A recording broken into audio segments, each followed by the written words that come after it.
everyone for coming, and thanks for understanding. This is New York, and sometimes things go on time and sometimes they don't. But we're in Times Square and it's really exciting, and thank you all for coming here today. I'm Samantha Rudin. I'm chair of ABNY Women. Thank you. ABNY Women was started in 2016. There was a bright horizon. There was the potential of the first woman president of America, of the United States of America, and we were all very excited. And ABNY and ABNY Women has always, at the root of it, has been bringing people together to solve the problems of the city. And it's always been at my heart to come together with women and men together, but especially women, and support each other to find solutions to the issues that we all face. A bright light in ABNY's history was when Melva Miller was made CEO of ABNY, and in its 50-year history, to have a woman CEO at the helm, to say it's a game changer is an understatement. And ABNY stands for an association for a better New York. And I can wholeheartedly say that New York is better because of you being CEO of ABNY, and the importance. Yes, you can give a round of applause. And it's always nice to say those words, but it's also just to say thank you to you, because while it can all seem great or not great, the effort and everything that goes behind that cannot possibly or be fully stated. And so the thanks is deep, and the work is huge ahead. And that's why our panel today of women speaking on this very important subject is at a crucial time for us all. And while it seems we've stepped back in certain ways, there is a lot of hope, and by coming together and having these conversations, we can really pave a way forward. So with that, I'm going to hand it over to Melva to introduce our outstanding panel. Thank you all for being here.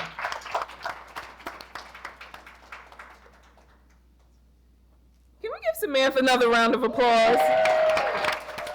Not only was that an amazing intro, thank you, but just the legacy of the Rudin family to New York City is incredible. And I just want to take a moment to acknowledge all the work that Samantha has done, not only for ABNY and ABNY Women, but also for the city of New York. I always say she is like the biggest cheerleader for New York City.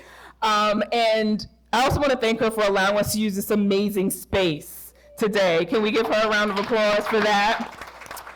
She, comes from a long legacy of individuals who care very deeply about this. Her grandfather was one of the founding members and the first chairman of the Association for a Better New York, he was known as Mr. New York, Lou Rudin, and her dad, Bill Rudin, chaired the organization for many, many years and got the organization to this place. So I just want to recognize the history that is in this room with the Rudin family and connection to the Association for a Better New York. So thank you all for being here this morning. Really excited to talk about today's topic as we face the challenges of diversity and inclusion. Sometimes the conversation about the participation and representation of women also gets missed in that conversation. A lot of us are at the intersection of a lot of things, but what we all have in common here today is sort of what it means to be a woman, what it means to be a leader for the next generation of the city, for this country, and for this planet. They always say if you want to get something done, you give it to a woman to do it. Sorry, all the men in the room, but we get it done. And all right, see? And sometimes the way women are portrayed isn't true to life, right? And we have our challenges, but there's a really important medium in media that can tell the story of sort of our struggle, our successes, and all of that. And we're here to talk about that today. So I want you all to be prepared to be inspired by this amazing panel. We are still waiting for one panelist. That's why we started a little later, and she should be walking through that door any minute. But they're really here to talk about their experiences and really, what it means to pave the way for a brighter future for us all. So first, I'd like to introduce Erica Gonzalez. She is the vice chair of the board of the Women's Media Center and the founding editor of the WMC platform IDAR. She has a strong background in media, having served as the executive director of El Diario and La Prensa, and conceptualized the groundbreaking work on this project, really focused on Latino experience after September 11th, 9/11. Additionally, she works as the director of the National Power for Puerto Rico Coalition, advocating for the island's ability to really thrive. Next, we're also joined by Sally Goldenberg, who's give a round of applause, no stranger to us in this room. She is an experienced journalist who has covered New York City politics extensively. I know you've all sort of seen her name in print and know a lot of her work. She was previously the City Hall bureau chief for Politico, New York, and she reported on topics ranging from the administration of Mayor de Blasio to housing and economic, things that are near and dear to ABNY. With a background in municipal government coverage, she brings a deep understanding of New York City and the politics and policymaking involved. She now is focused on the presidential campaign, reporting on a very particular candidate, Ron DeSantis. Very interesting, so I'm sure there's gonna be a lot of questions about that. So we're really happy to have Sally. Thank you. In just a moment, we are going to be joined by Eleanor Tatum. She is the publisher and editor-in-chief of the New York Amsterdam News, which is the oldest continuously published Black newspaper in the United States. Woo! You can pour that. She started as a journalist at the newspaper and now plays a significant role in modernizing and utilizing digital assets and platforms to make sure that they reach a wider audience, particularly in the African American community, but beyond. With her leadership, the Amsterdam News has become an influential voice for local issues and national issues, really, affecting Harlem and other Black communities around the city. And as I introduce her, here she comes. It's amazing. I would like to note that the Amsterdam News has a very long history with ABNY, from the ABNY early days. And Eleanor, I'm happy to have you here with us, representing yourself. It is okay. We understand this is New York, right? Yeah. So we're really happy to have you on our panel today. And last but not least, it's so funny, when I met this woman, I was like, what do you do? It sounds so like fancy. Really not. But to moderate today's panel, we are fortunate to have Alexandra Merceron, who is the EVP of Communication Science and Insights, see, fancy, right, at Rubenstein. She is a strategic communications professional with over 20 years of experience. She's also an educator who has taught courses in strategic communication and public relations and digital communication strategy at institutions like Columbia, Georgetown, and Boston University.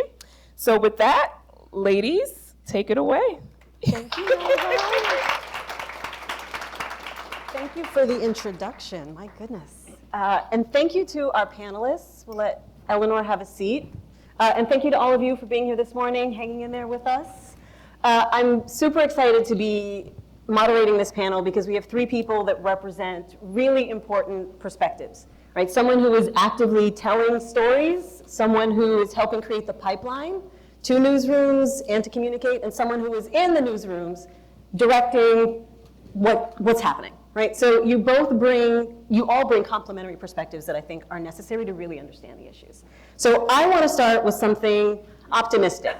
Right, we are here because we know both anecdotally and empirically, right? There is a leadership gap, particularly in newsroom leadership for women.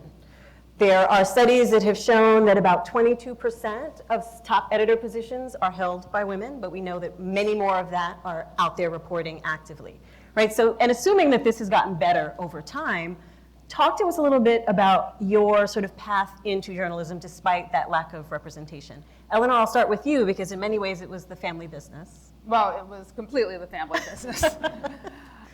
You know, when I was a little girl, my father was in politics, but he was also part of the newspaper. You know, when I was very young, my father was deputy borough president of Manhattan. He was a commissioner. He was part of ABNY, and New York was his passion, and people of color were his passion. And I asked him once why he never ran for mayor. And he said, because he could do more good where he was. And I really took that to heart. And as I grew up and I went to college, you know, I always thought I was going to go in the newspaper business. And he said, no, you know, go out and do your own thing. And then after college, I went out to Stockholm, Sweden to go to graduate school. And that summer, he came out to Stockholm and we were on a bus one day. And he said, okay, it's time. And I'm like, wait. What do you mean it's time? You said you told me to go out and do my own thing. I was like, I just graduated from college last year. It's been like a year. What do you mean? I started bawling. I started crying on this bus in the middle of Stockholm because I wasn't ready. At least I didn't think I was. And so he said, it's now or never. If you don't come back now, I'm going to sell the paper. And that was the summer of 1994.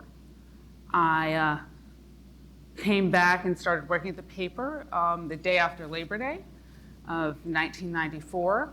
Within 6 months, my father had a heart attack and had a quadruple bypass. So it was a trial by fire. I did start at the very bottom of the newsroom, though. I mean, when I say the bottom, I mean literally faxing, photocopying, if you guys remember what faxes and photocopies are, getting coffee, getting lunch. I mean, it was the scut work. It was really the scut work of the newsroom, and and that's where I started there. And then it was rewriting press releases, and you know, I worked my way up from there, and then learned all the different parts of the newspaper. But that was my trajectory, and then. After about a year and a half, no, actually, I guess it was 3 years at the paper, I decided to go to graduate school again and got my master's from NYU in journalism. Because I thought if I was going to take over the paper, that I needed to have that credential because I wanted people to know that I actually, you know, had earned it as well as, I mean, because there is nepotism there. I mean, I can't deny it. It was a family business. But, you know, I did the work, both academically and in the trenches. How about you, Erica? So, I feel that, first of all, I want to say thanks for having me here, and I'm really honored to be on this panel and happy to see friends like Teresa Gonzalez and Lisa Daglin, who was my boss lady from a lifetime ago. We were both working for C. Virginia Fields, the first Black woman to be Manhattan Borough President. So I really feel that my parents positioned me educationally because they knew that as a Puerto Rican woman, my competency and skills would be constantly questioned. So they were the first ones, not that they said that to me directly, but by the stories that they shared with me in terms of their own experiences and the way that they were positioning me academically to go to Syracuse, to go to Newhouse, and then Columbia was really trying to put me in the best position to succeed. And I was coming up at a time in New York City where, yeah, you had the Bill Butells and Roger Grimsby's, but you also had a movement that had pushed in a lot of, not a lot, but visible people of color as journalists. So, you know, we watched Like It Is in my house with Gil Noble. I saw Gloria Rojas reporting from the field. I would open the Daily News and see Juan Gonzalez, somebody with my last name, but who was also doing a lot of truth telling. You know, he wasn't towing the line. So those were, it was a constellation of things that really created, and a lot of those folks were very supportive to people who were fledgling reporters and would point you to opportunities or tell you, like, this is how you should navigate being in these newsrooms. And then I think what clinched it to me, because I wanted to be able to tell stories and narratives about my community that were accurate, is I had interned at a paper that rhymes with New York Most. And I was a fledgling, doing the same thing like Eleanor was doing, working from the desk, but then being sent out on assignments.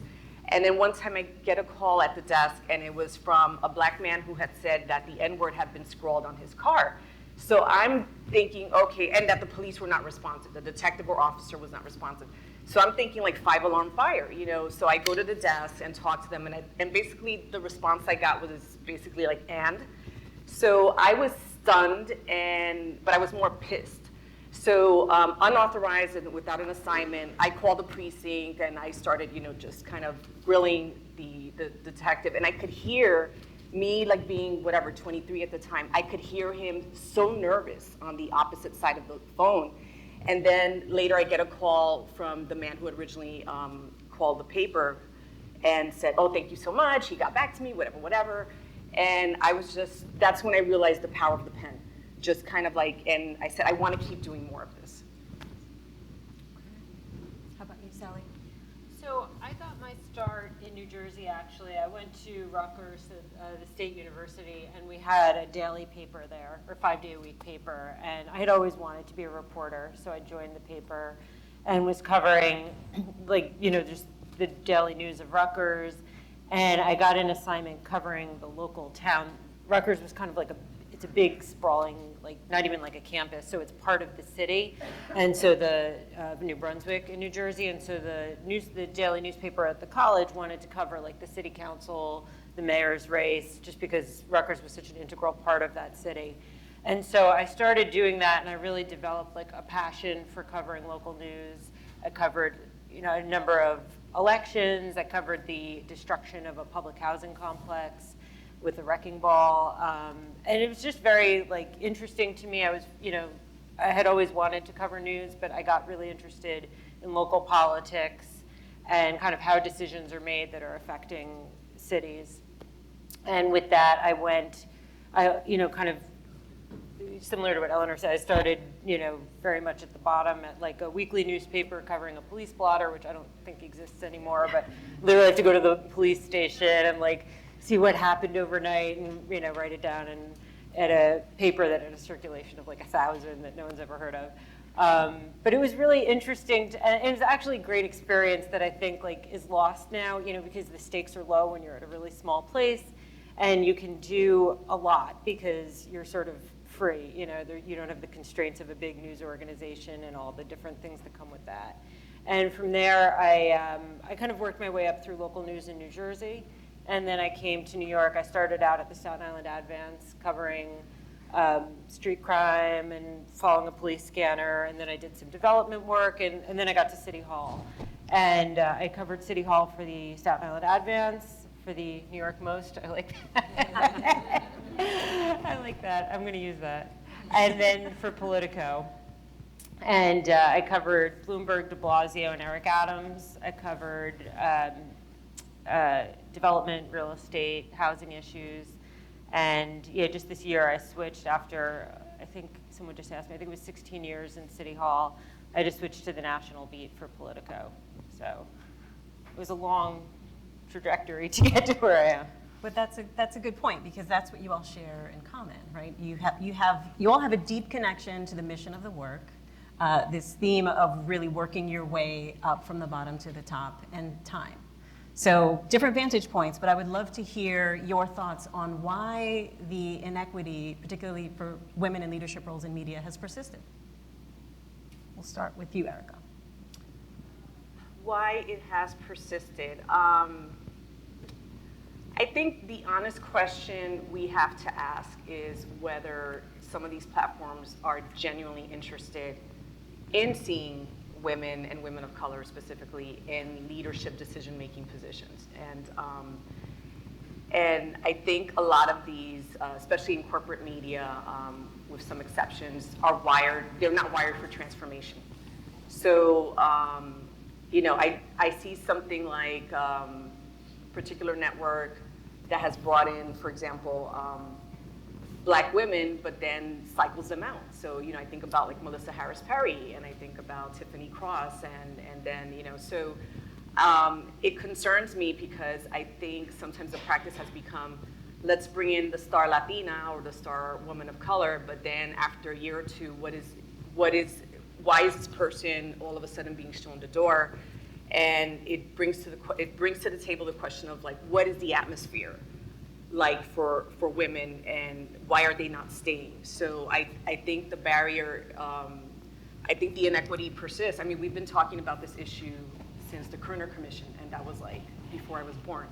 So when the will is there, and the data has been there for ages about the gaps, the gender gap, about the representation of women of color, and it behooves news media to have, in a multiracial society, to have people that are able to tell those stories that connect with audiences in a way that is authentic. Because if you tune us out, we tune you out. And today there's so much competition. There's so much independent media that folks are turning to. The spread has become this wide. And I'm glad, because there's some papers in this town that were just dominating, and still to a degree dominate the conversation. And you have these strong voices on social media and different platforms. You have the Amsterdam News that's been holding it down for so long, and that are able to kind of crack through and say, no, you left this out. I don't like your headline where you're leaving out the subject, that it's the cop that shot the person and not the person that just found themselves shot. So I think the barriers, we talk about all of these barriers about pay inequity, we talk about retention, and these get very layered. I ran a story at IDAL on the platform about how Spanish language reporters who do work often in both English and Spanish are lowballed in a way that like other women journalists are not. So, I think that the barrier persists because structurally we live in a white male-dominated patriarchal society that is very slow, and so a lot of those folks have a scarcity mindset and is resistant to change. And then we take a step forward and then we take a step back, but it's up to us to insist on that change and to break people through and to be sisterly and support women who are on these platforms. And as you mentioned before, keep pipelining folks in, because those platforms are not going to go away, and we need to be there, as well as supporting independent media and growing that. Sally, I'll go to you. You've been at several outlets for a long period of time. What do you think is sort of the symptom or the root cause of the inequities you've seen? I think, I think it is very entrenched. These media companies are corporations, and corporations are historically in this country run by men and white men. And media companies just are no different. And I think because they have the power to tell stories and to shape public policy, to shape elections, there's just a real they really want to hold on tightly to the power they've had. Because you can, as Erica said, you can make a phone call and write one story and really change the trajectory of something. And so there's just not really historically been a lot of trust afforded to people who aren't men in those positions. And I think it's kind of slowly, changing a bit for the better, but it is a really slow process. It's a generational change. And I also think a lot of women, I know I'm like this, it's like, I don't feel entitled to anything. I'm like, I still have to work a few more years to apply for that. There's just something kind of ingrained in a lot of women in professional positions where we don't negotiate necessarily well. Not all women, but I know I'm like that, and I know a lot of women like that, where we don't really take what we deserve or what we've worked for, and I think a lot of men don't have that problem, and so it sort of sets us back if we're overly self-critical. Yeah. After so long of facing those inequities, in many ways we hold ourselves back, right? Yeah. We bought into some of them to some extent, and that just adds to the problem. Eleanor, how about from your perspective? Well, first I want to just piggyback on something that Sally just said. I mean, the fact is that if we see a job description and it says that you need to have this credential, and this credential, you need this experience, and this experience, and we don't have one of them, we won't apply. But if a man doesn't have any of those experiences or any of those credentials, he will still apply. I mean, if he's a zookeeper and he wants to be CEO of a company, he will apply. I mean, that's just the case. I mean, I've seen these resumes. It's true. And They very well may. I mean, so number one, we have to start applying for the things that we want, no matter what our resumes say, because if we know we can do it, we probably can. We can probably do it better than any of those men that have gotten those jobs before. The fact is, the reason we're not in a lot of those positions is because they don't want us there, and it's across all the industries. And also because they can't control us the way they can control each other, because we're women. And we're not going to be controlled the way they want to control us. And they don't know how to control us the way they want to control us. And that scares them. We scare them. Women scare men. We always have, and we always will.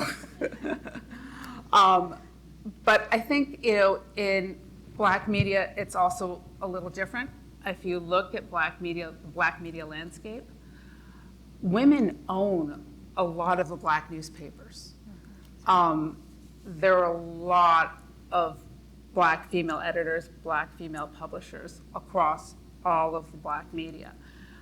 So it is a very, very different landscape within that. And then you will also see a lot of young Black female reporters, and they're really leading the newsrooms across the country. And so I also think that those that are starting in those places come up in a very, very different way. And in some ways, it's probably harder for them to then go into the mainstream, because when they get into those newsrooms, they have a much different sense of self, and they probably are not accepted in those newsrooms because the people that are in those newsrooms can't deal with the fact that they are not going to take the crap that is going to be given to them. And so a lot of them will come right back to the newspapers of color, where we're so happy to have them, because they're very, very strong, and they're doing great, great work. And there are great Black newspapers across this country that are doing great work, and unfortunately, they're not being acknowledged as much as they should. I want to shift to solutions a little bit, sort of keeping the conversation positive, right? What are some things that have either worked for you or have been instrumental in your success, or things that you think the industry could be implementing, doing more of, to really help close the gap a bit? We'll start with you, Sally.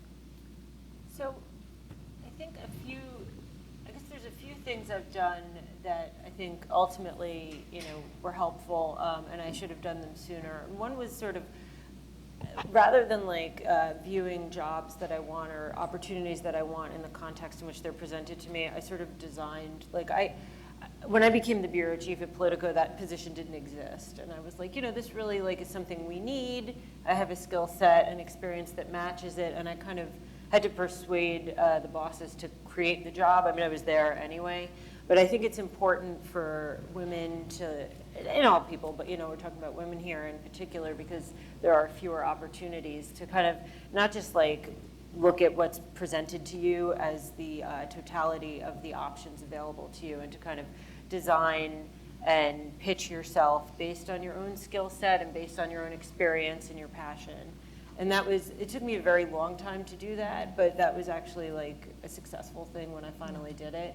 I've also, in a position as a bureau chief where I was sort of quasi-management, I used that to advocate for pay equity quite a lot, with varying degrees of success for my staff, because I think it's very important to know what everyone's making.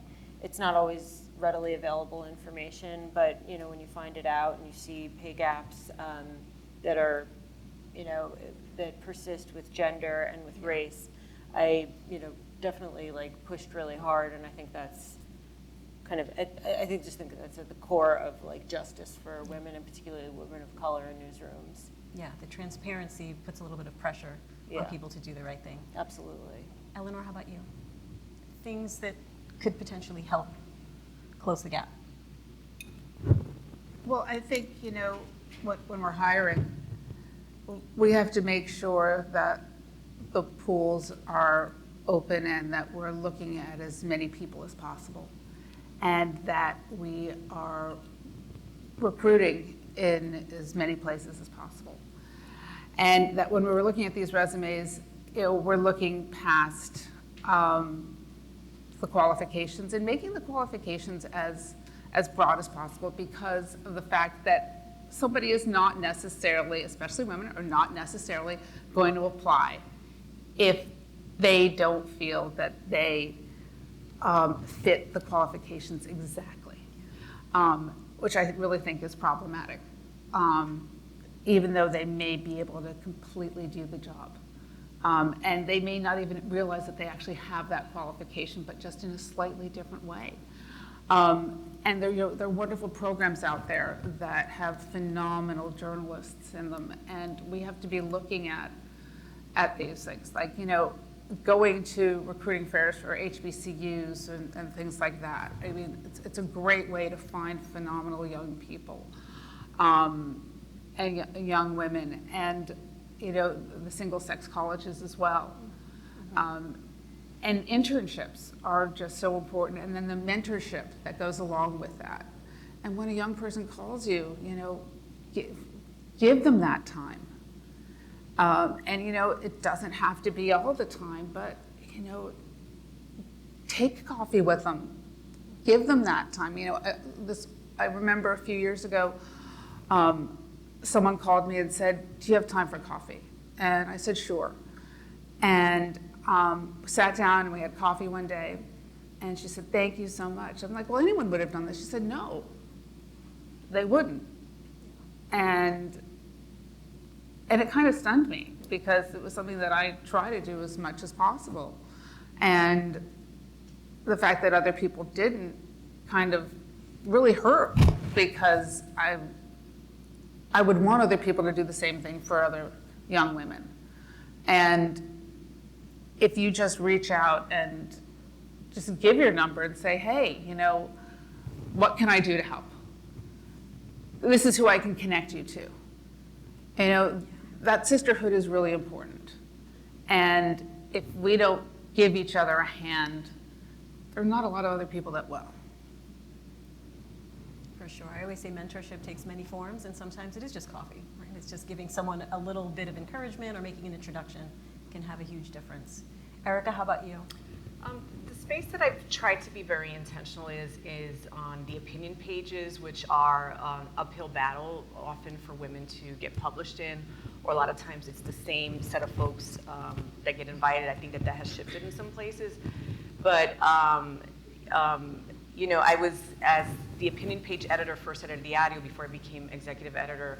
When I got that position, I said to a lot of women, this is only going to be as good as the contributions. And I really worked to make sure that we had 50% women as standing opinion writers and also as guest columnists. And it was really needling women who had amazing expertise, who are running nonprofits in the Bronx, who are just kind of have something to say, and working with their schedules and working with the editing, and who are not in practice for writing opinion pages.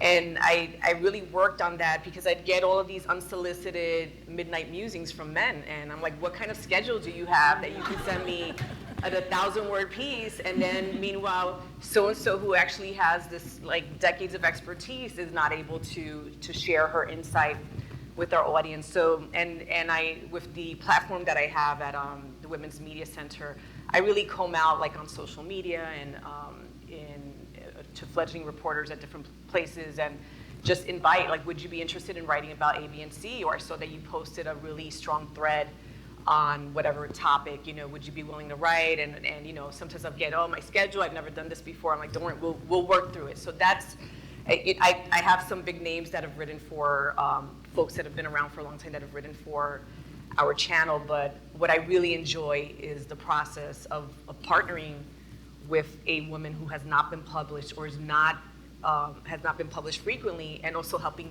them get their clips. And that's what we do also at the Women's Media Center.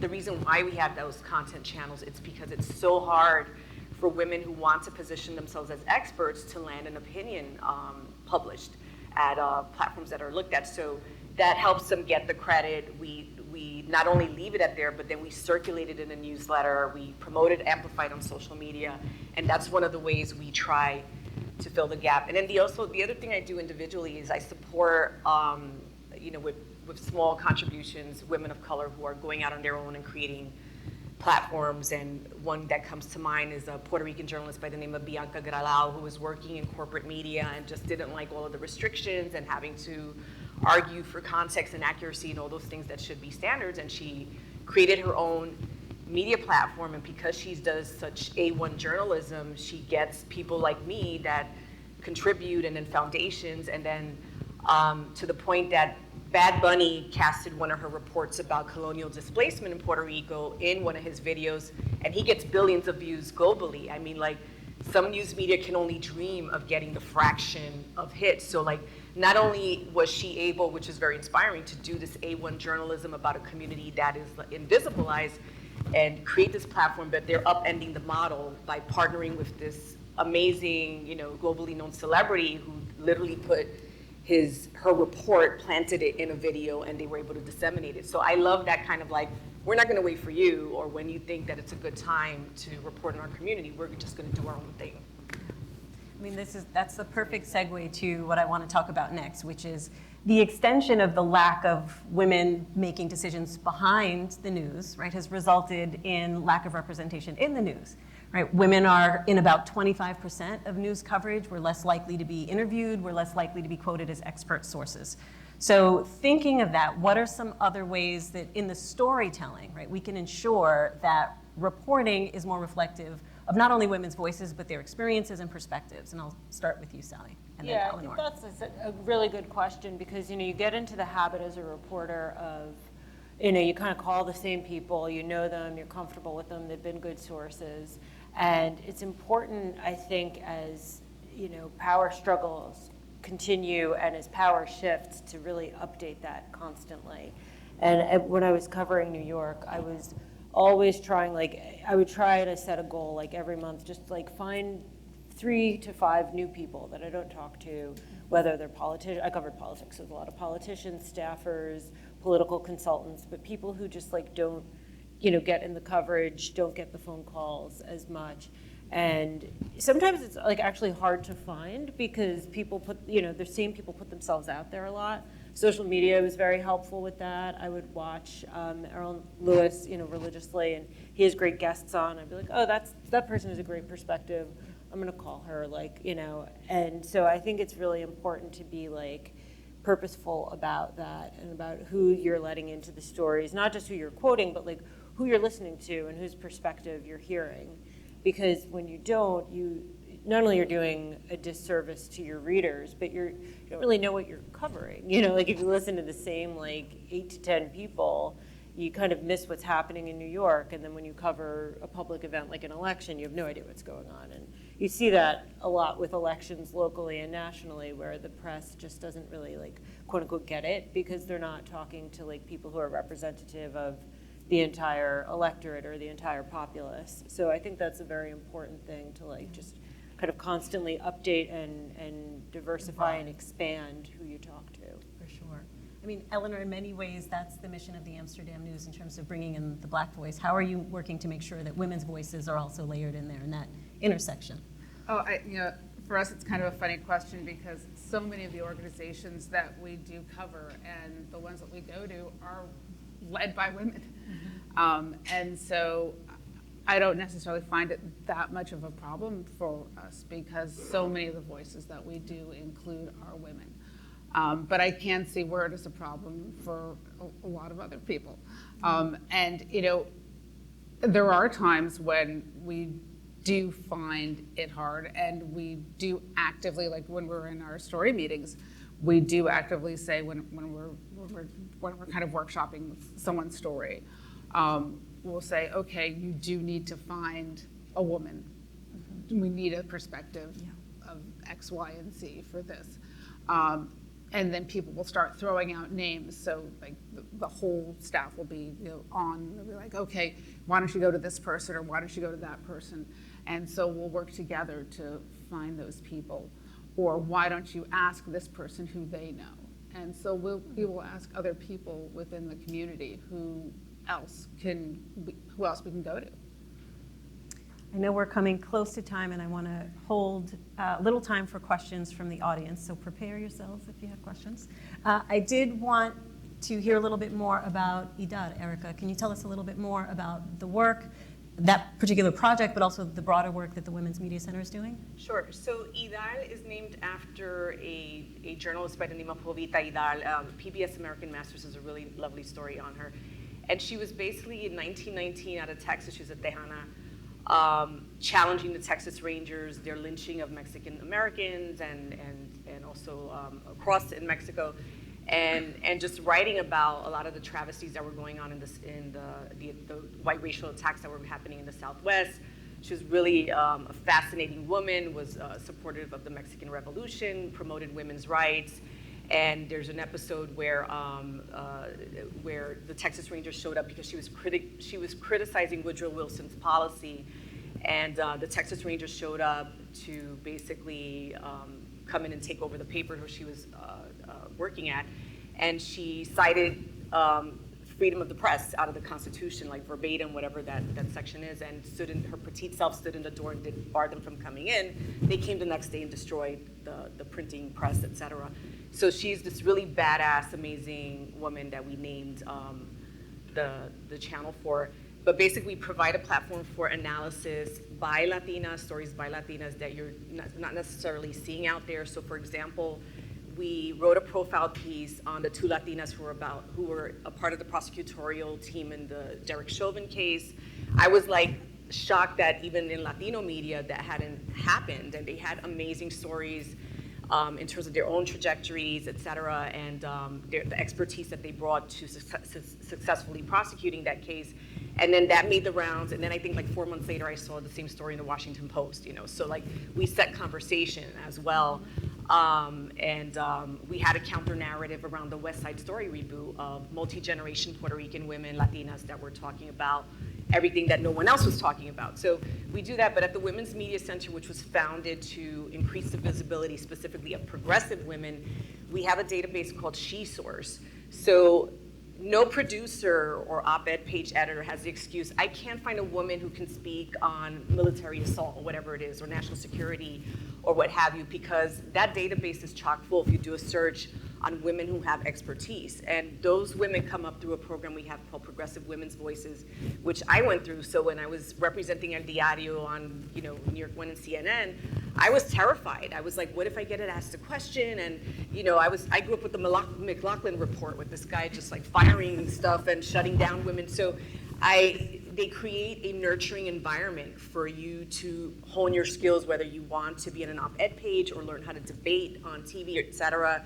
And then those women go into the database. And so we have these ways of trying to close the gaps. We put out data reports that talk about all the gaps. So like in 2020, to tack on to what you were saying, the worst gender gaps overall are in the wire services and print media.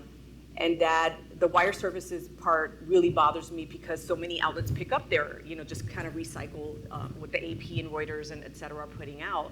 And these are like quick reports that don't necessarily have all the context. So these are things that need to be addressed. And then we had also put out a report in 2021 looking at the whole year of Sunday political shows on 2020. And I think out of all the guests that year, and it was like such a heavy year, only 9% of the guests were Black women, and that may sound like, oh, okay, that's something to work with, but it was the same set of women, and then for Latinas, it was like less than 2%. And so, there has been progress, but it's important, I think, for us to partner with women who are struggling in these contexts, and also people who are leading in other areas, to just kind of say, wow, this is a great story. We want to see more of this. Just really like be the cheering squad online, and to also be critical and say like, look, this story fell short, and I'm reading it over here, which was much better. And so they can take that into their newsrooms and say, look, like, we're not connecting with this audience, and in the long term, we're going to fail here, So anyway, so that's what we do at the Women's Media Center. We try to move the dial in terms of women who can speak across different platforms. I want to get two very quick questions in. Sally, we're always in an election cycle, but we are approaching a very big election, and speaking of progress, there will be at least one woman, possibly more, in the next presidential election. I'm curious to hear, sort of over the years of your experience, what you're hoping is done differently this time in terms of coverage of women who are running for office and just in general, the reporting on the upcoming election. That's a good question, because there's just a different standard, whether it's overt or subtle, that women are held to.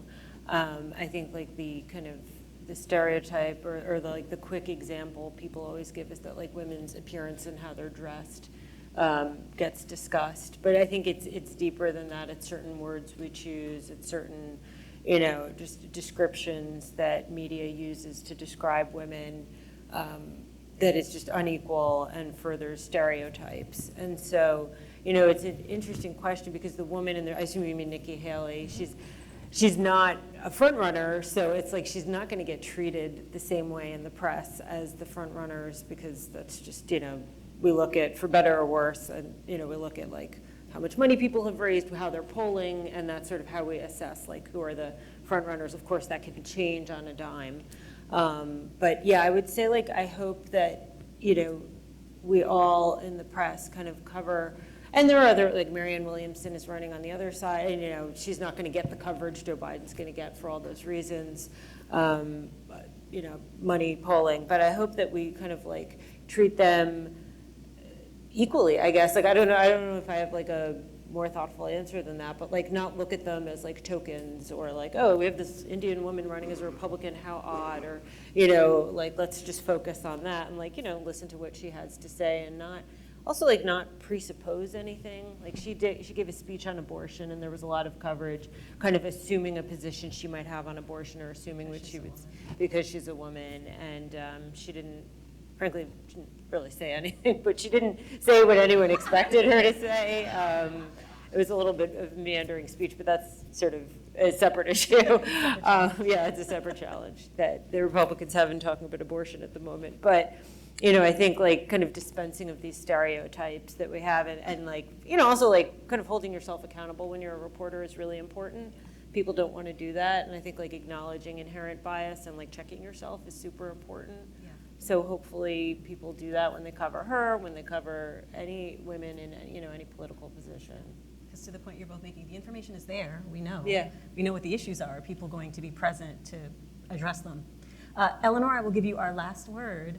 If you could give some advice to Eleanor in 1997 taking over the reins of the paper, either what to expect or what to focus on, what advice would you give someone starting out in this business?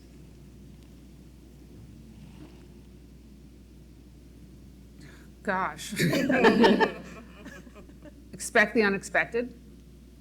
Don't be afraid to be unafraid, but don't let it stop you. And use that fear to move forward and move through it.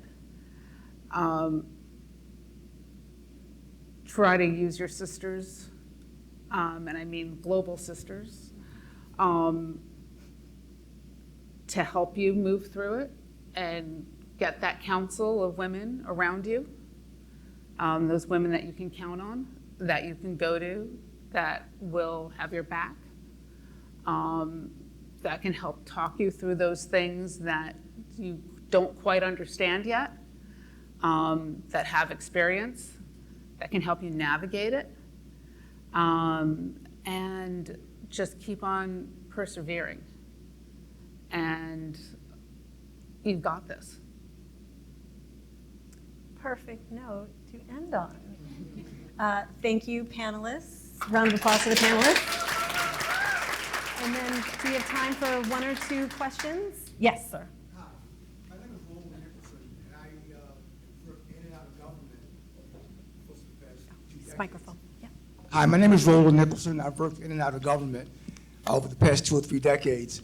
I grew up in Baltimore, and one of my neighbors was Wally Daniels, who was the first black to appear on ABC National News. He lived next door to us, and he also brought both Gwen Ifill and Oprah Winfrey to WJZ, the ABC affiliate in Baltimore. So, and he always said to me, when I got my first job working on the speaker staff on the House of Representatives in Washington, that blacks and women are not in those smoke-filled rooms. Eventually, when I worked on the speaker staff at the state legislature and went to work in New York City as a lobbyist for the Health and Hospitals Corporation, and Layman Robinson would take me to meet people like Pete Hamill, and Pete Hamill would say, you know, we're in this bar across the street from City Hall, and he's talking to senators and judges about cases, and he said, you know, Roland, women are not here because it's smoky, we're a bunch of guys, we drink too much, and it's just not a place for females. And I think that makes a difficult road to hoe for, difficult road to hoe for women. But I wrote a piece in the Albany Times-Union a few weeks ago about homeless people, and the difference between men and women is totally different. As the news media is changing, newspapers locally are disappearing, and they're being taken over by large syndicates.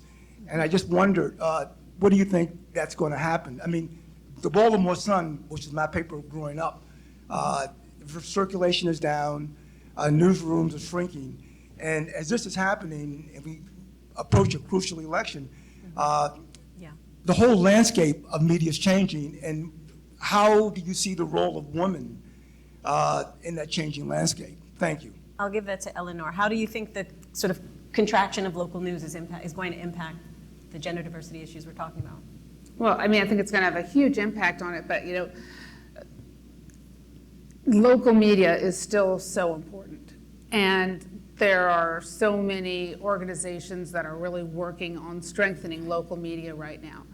And we have a lot of small startups that are happening, and then we've got others that are really trying to strengthen the local news media that already is. And so we've got those that are trying to do the digital transformation of the local media that exists, and then the startups of small local news channels that are digital. And there's some really great work that is going on all over this country, and it's very much happening in the news deserts. And a lot of it, again, is being started by especially young women. And when I say young women, I'm talking about in their early 20s. That are doing this amazing work that's really getting right down deep into what's happening in the communities and grassroots organizing. And we're going to see some fabulous journalism coming out of this. And but some of the legacy organizations are either going to be able to do the digital transformation, or unfortunately, they may go by the wayside. But with circulation, if we're talking about newspaper circulation, I think one of the major problems is that the newsstands are going away. And when you don't have newsstands, it's really hard to have circulation. And I mean, it's much more cost effective for a newsstand to sell bubble gum than it is to sell a newspaper. And, you know, that really happened, you know, we really saw that during COVID, when everything was closed, and that's, you know, newspapers really took a hit on circulation during that. Thank you. We have one last one. One last question. Hi guys, Nicole from Turner Construction. Thank you guys for the inspiring stories and sharing your journey with us. So I work in the construction industry, not the media industry. So I would like to ask your advices on, you know, how women can be better represented, especially within my industry, as we're stereotypically underrepresented within my industry in construction. So, thoughts? Well, we can do op-eds for newspapers, for one thing. And, you know, talk about your journeys, but also make sure that you're bringing up the next generation of young people, young women in construction as well, and mentor and find mentors, find female mentors within the construction industry, because there are some phenomenal women that are there that are also leaders in construction as well, and try to get insight from them to help you. I think encouraging, along the lines of what Eleanor was saying around narrative and portrayal, like having those conversations with folks who, they're always a set of reporters that are following unions, that are following work issues. So like saying, hey, we're also here to be interviewed. We're like the person on the street. And something that some of my predecessors or the people who, former publisher of El Diario, Rosana Rosado, the newsroom she grew up in was very like male dominated and catcalling and like, smoke filled, whether she was in room 9 in City Hall or in El Diario or other places. And then sometimes what happens in those kind of situations where it's still mostly men is that you have some women who internalize what's happening to survive, to navigate. So like, how do you all bond together to kind of create some shifts as opposed to kind of like, well, I'm gonna kind of like lay low and just kind of grin and bear it, and now I'm not only doing I have to deal with not only doing my job but just kind of like surviving the day, So making sure that behavior that could be inappropriate or that where power is defined in a very limited way, that you're also chipping away at that kind of stuff together, in unison and have sort of a set of values and speech and et cetera to kind of push back. Okay. Oh, one last question. Hi, Wendy. Hi, Wendy Amangwal, Work Inclusion Strategy Solutions. Hi, Alex. Wonderful job, everyone. Thank you. Very inspiring. So, talking about creating a pipeline and mentoring, and I'm so inspired to see younger women being able to do things independently. But how could you prepare women? Well, let's start 3rd grade girls to be interested in a career. So your stories in terms of the different periods in your lives when you said, oh, I want to be a journalist when I grow up. How can you reach young women and girls, especially girls of color, because of the 9% and 2% representation that we see? How do you help them to know how to prepare for a path as a journalist? Because if we can help them get credentials so they don't feel like they have imposter syndrome, if we can help them earlier to say, this is, these are courses you can take in high school, in junior high school, right? To be mentored by a journalist such as yourselves at that age. Just, I think about the power of that.